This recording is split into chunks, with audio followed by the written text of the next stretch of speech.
Welcome back. આગળ વાત મહારાષ્ટ્રને લઈને કરીએ। મહારાષ્ટ્રના નાગપુર શહેરમાં હિંસા ભડકી છે। હિંસાને લઈને 10 પોલીસ મથક વિસ્તારમાં કર્ફ્યુ આપી દેવામાં આવ્યો છે। ઔરંગઝેબની કબરને લઈને આ વિવાદ ચાલી રહ્યો છે, ત્યારે વિવાદ વચ્ચે ગઈકાલે રાત્રે હિંસાનું સ્વરૂપ ધારણ કર્યું। વિવાદને લઈ બે જૂથ મોડી રાત્રે સામસામે આવ્યા। હિંસામાં 25થી વધુ વાહનોમાં આગચંપી કરી દેવામાં આવી હોવાનું સામે આવ્યું છે। લોકોના ઘર અને દુકાનોમાં તોડફોડ પણ કરવામાં આવી હતી, ત્યારે હિંસા ભડકાવનાર 65 જેટલા લોકોને ઝડપી પાડવામાં આવ્યા છે।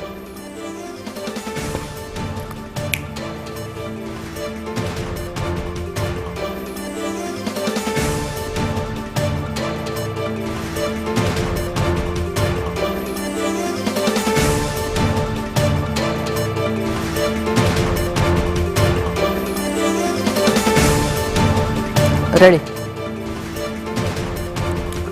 તો હિંસાને લઈને 10 જેટલા પોલીસ મથકને પણ અત્યારે અનેક લોકો ચેતવી દેવામાં આવ્યા છે। મહારાષ્ટ્રના નાગપુર શહેરમાં હિંસા ભડકી છે। આ દ્રશ્યો બંને આપ જોઈ રહ્યા છો, જે અલગ અલગ દ્રશ્યો અહીંયા જોવા મળી રહ્યા છે।